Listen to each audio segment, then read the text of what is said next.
El oso y el dragón juntos unieron sus fuerzas desde hace años, se dieron un abrazo, fuerza económica, fuerza militar, apostando por un mundo globalizante multipolar.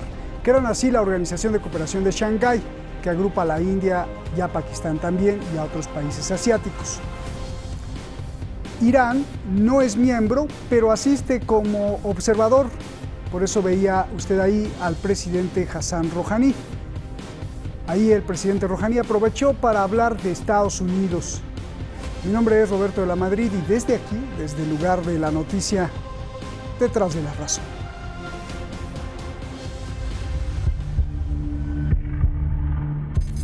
La Organización de Cooperación de Shanghái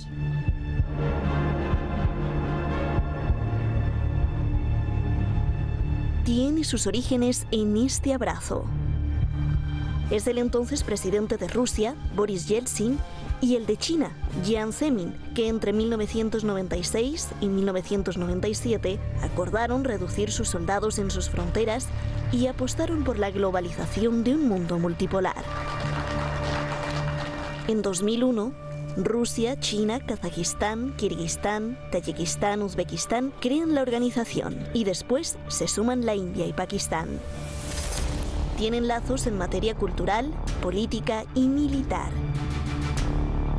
La organización da prioridad a proyectos conjuntos de la región en sectores como los hidrocarburos, el gas y petróleo. Rusia celebra de manera virtual la 20ª reunión del Consejo de Jefes de Estado, miembros de la OCS. Durante su intervención, el presidente de Irán, como un miembro observador, hizo énfasis en la necesidad de una lucha regional contra el terrorismo y el extremismo. جلوگیری از توسعه ایدئولوژی خشونت و افراطگرایی و مقابله دست جمعی با جریانها و نهادهای تولید و انتشار تفکر افراطیگری در منطقه در کنار شناسایی کانونهای شکلگیری، حامیان و منابع مالی گروه‌های تروریستی از مهمترین رسالت‌های مشترک سازمان همکاری شانگهای در حوزه امنیت دست جمعی است. Rouhani denunció que el actual gobierno de Estados Unidos, en los últimos años, mediante la intimidación, ha amenazado el multilateralismo económico y político. Señaló que el pueblo estadounidense, en las recientes elecciones, rechazó la política exterior de Donald Trump. ملت آمریکا واکنش جهان به قلدرمآبی، قانونگریزی، نقض تعهدات بین المللی، تهدید و تحریم دیگر ملت‌ها را به خوبی شنید و تصمیم به تغییر گرفت. Aconsejó al gobierno electo en Estados Unidos a recibir el mensaje de su pueblo y cambiar la actitud del país a nivel internacional. بازگشت به قانونمداری، مقررات و تعهدات شناخته شده بین المللی، احترام به حقوق ملت‌ها و جبران خسارات وارده از الزامات ترمیم اعتبار جهانی آمریکاست. Finalmente solicitó que se lleven a cabo esfuerzos coordinados para abordar la pandemia del COVID-19. Manifestó la disposición de Irán a trabajar con los miembros de la OCS contra el coronavirus.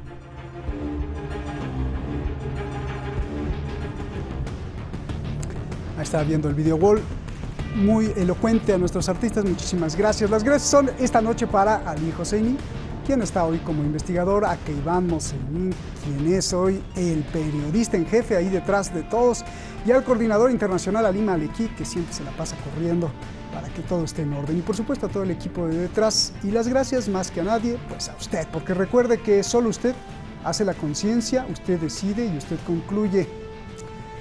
¿A quién tenemos esta noche? Bueno, pues mire usted, tenemos a una invitada especial.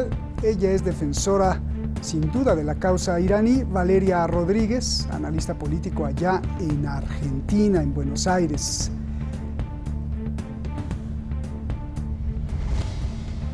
De pasión la geopolítica y de profesión la docencia, traído de la Universidad de Pisa, Italia. Es profesor y doctorado en geopolítica que con agudeza nos dice él, le planta cara al extremismo. Rolando Dromundo, muchas gracias por estar aquí nuevamente. Y bueno, muchas gracias. Les pido a los dos pues respuestas cortas porque luego hay poco tiempo. Gracias. Valeria, comienzo contigo. A ver, para poner las cosas en contexto antes de ir con el tema de Irán, ¿cuál es la importancia de la Organización de Cooperación de Shanghái? ¿Por qué la Organización para la Cooperación de Shanghái le apuesta al globalismo y cuál es su importancia en el mundo para que empecemos a entender lo que dijo después el presidente Rouhani? Por favor. Valeria. Bueno, en primer lugar, las organizaciones como la Organización de Cooperación de Shanghái son sumamente importantes para la construcción de legitimidad, para la construcción de diálogo, para poder conformar fuertes lazos con países como en este caso que conforman lo que es Asia Central, Asia Continental, también el sudeste asiático y en algunos países también que conforman, que son países observadores, conforman lo que es Eurasia. Con lo cual, este tipo de organizaciones, este tipo de reuniones ayudan muchísimo a la construcción del diálogo y a la construcción del fortalecimiento de los lazos entre esos países que en estos momentos en los cuales nos encontramos en un momento histórico multipolar, en donde hay muchos países que han crecido en lo referente a la diplomacia por un lado, también hay un gran avance militar, que lo podemos ver en varios países de diferentes continentes, con lo cual es sumamente importante esta conexión, esta cooperación entre los distintos países. Por ese motivo, puntualmente esta organización es sumamente importante. Además, está a decir que también dentro de esta, no son miembros, son observadores, como es el caso de Armenia y también Azerbaiyán, que en estos momentos están pasando por una situación bastante compleja, a pesar de haberse declarado el alto del fuego por un tiempo. Que estén presentes también allí es de suma importancia para poder ayudar en esta cooperación y en este diálogo. Gracias, Valeria. Gusto en saludarte. A ver si nuestro señor director ahí nos corrige el efecto espagueti, porque se ve bien en imagen, pero en el video wall se ve así como muy alargada. Rolando, ¿por qué es importante que una organización como esta esté unida en cooperación económica y sobre todo militar?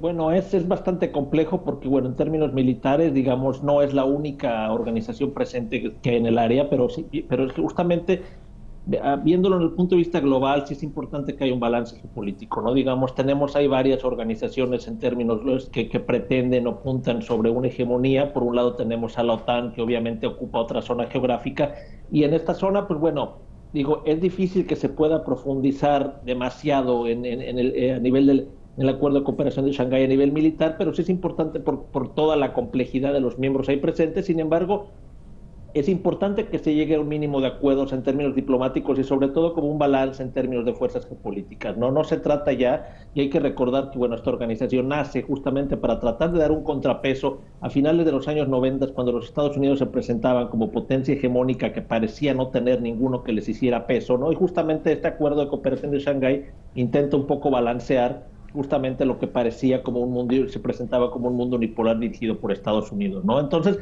bueno, yo creo que en ese sentido es muy importante que existan este tipo de organizaciones. Sin embargo, bueno, pues sí, yo lo militar lo dejaría un poco a un lado porque, digamos, está también otros acuerdos en los que Rusia forma parte y que justamente hacen más compleja la situación en ese sentido. Bien, gracias. Ahora sí vamos, Valeria. ¿Qué significado tiene el mensaje del presidente Hassan Rouhani, que aunque Irán no es miembro de esta organización, pues sí aprovechó para dirigirse al pueblo de Estados Unidos?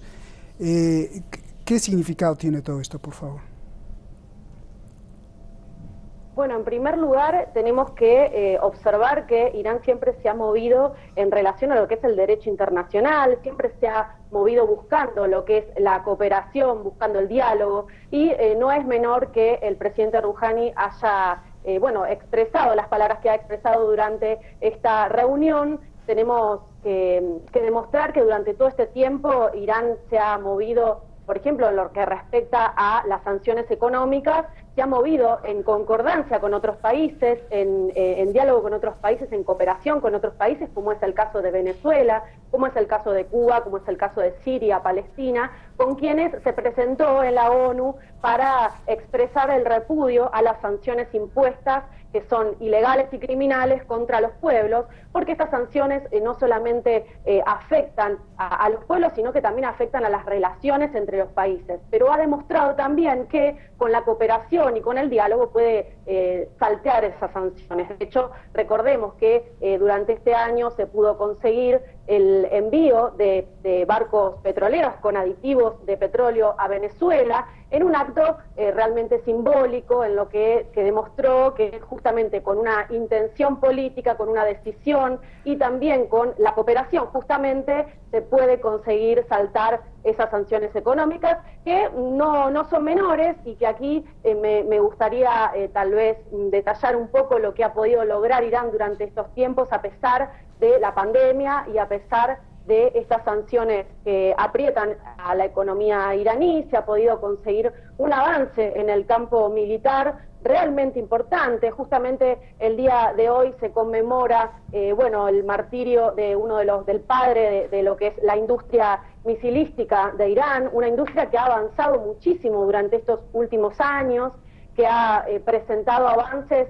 en lo que conforma prácticamente un 90% de independencia y soberanía en la construcción de los misiles que son defensivos, que esto es muy importante plantearlo también. Son armas defensivas, y que gracias a la gestión que se pudo conseguir después de varias reuniones para evitar que se extienda lo que es el embargo de armas tras la resolución 2231 del Consejo de Seguridad, actualmente Irán puede comenzar a llevar adelante una serie de actos de ventas de armas, obviamente con fines defensivos, en el marco de la legislación de la ONU, porque otra cosa que también es importante es que la República Islámica siempre se mantuvo en la ley internacional, siempre cumplió con el derecho internacional, inclusive cuando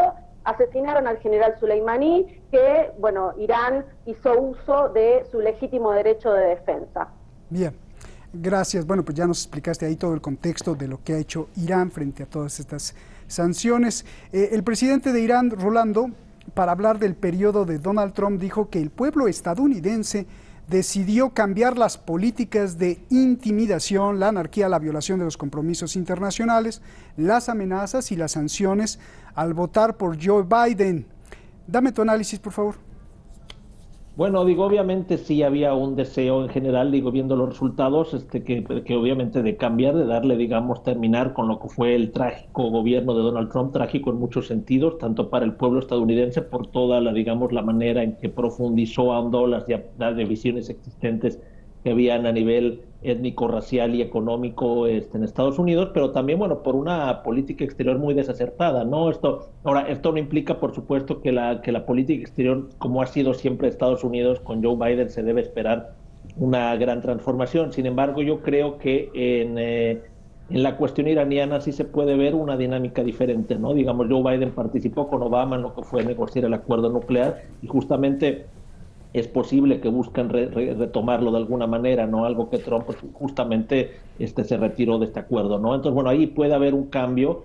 Es difícil que en todas otras áreas del mundo se vea un gran cambio en la política exterior de Estados Unidos, de la política exterior, en global, como la han venido manejando los últimos 20, 25 años, no nada más era Donald Trump. Entonces, pero yo creo que se puede dar una buena oportunidad en términos para que se pueda retomar un diálogo entre varias, no solo Irán, Estados Unidos, sino todos aquellos países participantes, obviamente con la participación de Rusia, la Unión Europea y otros, justamente para tratar de retomar un acuerdo nuclear que con mucho trabajo se firmó y se había estado respetando hasta antes de la administración Trump. Entonces, eso puede ser importante, ¿no? Entonces vamos a ver qué pasa. Va a ser una transición bastante complicada, poco usual por lo que estamos viendo. Obviamente un presidente Trump que como niño berrinchudo no quiere reconocer los resultados, y que justamente esto va a llevar a pues algunos coletazos de último momento que no sabemos a dónde o qué puedan portar, que traer como consecuencia a largo plazo. Bien, mañana vamos a hablar de esos coletazos. Valeria, vamos más a profundidad de lo que está hablando Rolando. Háblame también de las elecciones estadounidenses. En cuanto a lo que dijo Rouhani, de acuerdo con el mandatario iraní, los resultados de las elecciones en Estados Unidos ponen de relieve que el mundo no solo se opone a las políticas actuales de la administración Donald Trump, sino que el propio pueblo estadounidense también está harto de esas directrices. Dame tu opinión, por favor. Bueno, el 67% de la gente que vota, de los que están registrados, votaron, que fueron fueron 100 millones los votos que fueron en ausencia, que fueron realmente importantes en lo que es en la historia de Estados Unidos, porque eso no se consiguió nunca, es la primera vez que pasa, y creo que tiene mucho que ver con esto que vos estás diciendo, con esta posibilidad de buscar un cambio tal vez un tanto aparente, porque en realidad el espíritu del sistema estadounidense es un sistema imperialista que bueno, busca justamente ser como un pulpo que va comiendo diferentes países y bueno, así conseguir sus propios intereses. A pesar de ello, bueno, la venida de los demócratas posiblemente lleven a un acercamiento diplomático, a una negociación tal vez, no sé si parecida a lo que fue el acuerdo nuclear del 2015, pero tal vez se inicie una serie de diálogos diplomáticos, pero no podemos olvidarnos que, por ejemplo, durante la administración Obama, por un lado, trabajaba a través de la diplomacia y por el otro lado se invadía países y se financiaba a grupos terroristas, con lo cual aquí tenemos que ser claros y tenemos que ser conscientes de lo que va a pasar si, bueno, finalmente termina, bueno, ganando Biden, que hasta el momento aparentemente será así. Hay que esperar a ver qué es lo que va a hacer Donald Trump. Se espera que él lleve adelante una serie de acciones legales, lo cual puede permitirle de alguna manera mantenerse un poco más de tiempo en el poder. Pero a pesar de ello, creo que Estados Unidos de alguna forma entendió que existe un poderío militar que no es 100% el de los Estados Unidos, hay otros actores, como es el caso de China, como es el caso de Irán, que recién decíamos, como es el caso de Rusia, en donde entonces empezaron a pensar las posibilidades de comenzar a utilizar la diplomacia. Es por ese motivo que, bueno, intentó la normalización de relaciones, bueno, que lo logró, ¿no? Las relaciones entre Emiratos Árabes Unidos e Israel, y Bahrein también con Israel, pero eso también le trajo al interior de Israel una serie de tensiones en el gobierno, como es el caso de Emiratos Árabes Unidos, que para poder conseguir esa normalización de relaciones, acordaron la venta por parte de los Estados Unidos del F-35 a Emiratos Árabes Unidos, lo cual generó una discusión con Benny Gantz.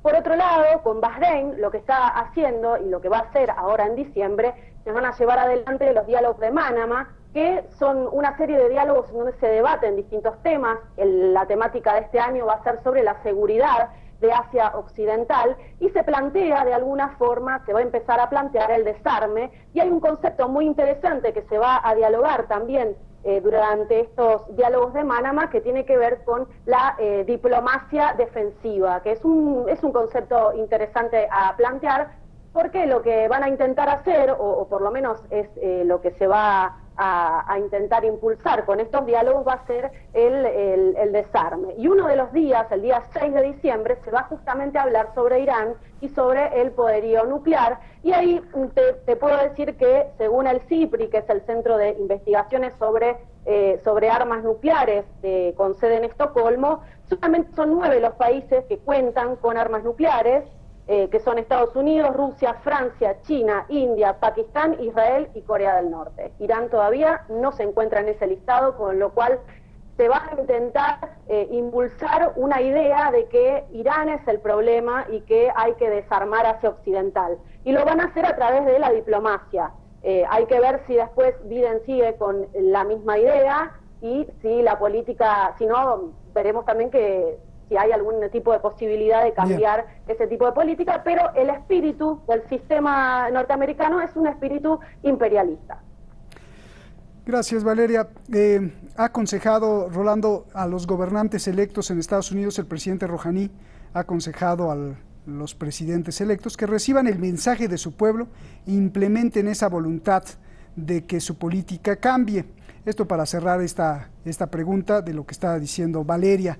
Pasemos a la siguiente pregunta. Rolando, la Organización de Shanghái también lucha contra el terrorismo, es una de las directrices que tiene. Ahí, en este punto, el presidente Rouhani pidió a Rusia, a China y los demás miembros unir fuerzas para acabar con los extremistas en la región. Yo te pregunto, ¿cómo una Asia tan grande y con una multiplicidad de etnias enfrenta este reto? Bueno, es algo muy complejo y sobre todo en situaciones de diversidad política, ¿no? Porque, bueno, yo creo que, a ver, en principio, cualquier gobierno del mundo, si tú le preguntas, ¿está contra el terrorismo? Pues todos te van a decir que sí, ¿no? O sea, nadie abiertamente va a decir yo defiendo el terrorismo.